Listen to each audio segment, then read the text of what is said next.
Shyam steel flexi strong TMT बार, ये strong के साथ फ्लेक्सिबल भी है। आपदा मुसीबत कोई भी आए, ये घर को अटूट बनाए। जब TMT फ्लेक्सी स्ट्रॉन्ग तो घर रहे हमेशा के लिए स्ट्रॉन्ग। আমরা আজকে আমাদের গভর্নমেন্ট দিন যে কবিগুরু রবীন্দ্রনাথ ঠাকুর আজকে তার জন্মদিন আমরা পালন করছি, আমরা প্রতিটি পার্টির শুনছি। সত্যি আমাদের আজকে গতকাল রাতে যা ঘটনা ঘটেছে, যে ঘটনার পরিপ্রেক্ষিতে আমরা সবাই রাত জেগে জেগে টিভি দেখছি, খবর নিউজ করছি। যুদ্ধ কখনোই আমাদের আমরা কাঙ্ক্ষিত না, কিন্তু কেউ যদি আমার বাড়ির ভেতরে ঢুকে এসে নিরুদ্যোগ আক্রমণ করে তার প্রতিশোধ কিন্তু আমরা নেব, সেটাই নিচ্ছি।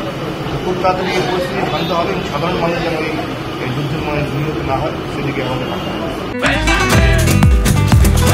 ये स्टाइल का मामला है। रूपा फ्रंटलाइन।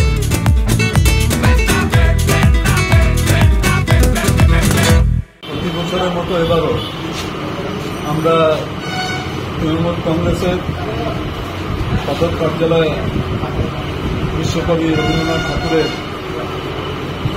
165তম জন্মদিন আমরা এবার উদযাপিত করছি। এখানে উপস্থিত আছেন কাউন্সিলর রাজনীতি সাহেব, পৌরসভার কাউন্সিলর আছেন দুর্গা সাহা, প্রাচীন কাউন্সিলর বাবু সরকার আছেন, আমাদের তৃণমূল কংগ্রেসের সাংগঠনিক ছাত্র যুব নেতৃত্ব। সবার থেকে আমরা আমাদের সদর কার্যালয়ের সামনে রবীন্দ্রনাথ ঠাকুরের ছবিতে আমরা মাল্যদান করলাম, সবাই শ্রদ্ধা নিবেদন করলাম। আজকের দিনে কবিগুরু অনুপস্থিতি উনি যে আমাদের মধ্যে নেই সেটা আমরা গভীরভাবে উপলব্ধি করছি। একসময় বঙ্গভঙ্গ আন্দোলনের উনি নেতৃত্বে ছিলেন, তার প্রতিবাদে ইংরেজ সরকার একসময় বঙ্গটা ভঙ্গ করতে চেয়েছিল, তার প্রতিবাদে উনি বলেছিলেন যারা আমাদের হিন্দু বোনেরা আছেন তারা মুসলমান ভাইদের হাতে রাখি পড়ার, যারা মুসলমান বোনেরা আছেন তারা হিন্দু ভাইয়ের হাতে রাখি পড়ার। উদ্দেশ্য একটাই ছিল সাম্প্রদায়িক সম্প্রীতি। কবিগুরু অনেক কবিতা লিখেছেন, নাটক লিখেছেন, উপন্যাস লিখেছেন, সিদ্ধান্ত নিয়েছেন। একটা লোকের মধ্যে এত বিভূতি ভাবা যায় না যে কীভাবে থাকতে পারে। উনি একটা কথার পরে খুব জোর দিতেন যে বিদ্যার শিক্ষার মধ্যে শিক্ষা শ্রেষ্ঠ। শিক্ষা হলো আবরণ, শিক্ষা হলো আচরণ। আমরাও আজকে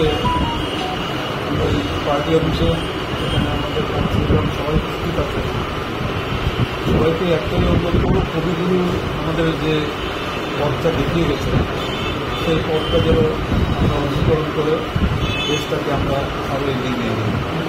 তবে আজকের দিনে আজকে এই শুভক্ষণে কবিগুরু রবীন্দ্রনাথ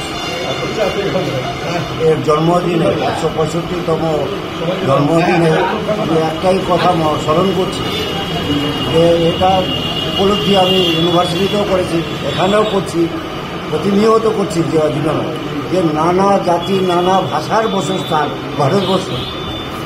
এই ভারতবর্ষের যে ভ্রাতৃত্ব সাম্প্রতিক সম্প্রীতি বজায় রাখার জন্য একটা মেরুদণ্ড ছিলেন।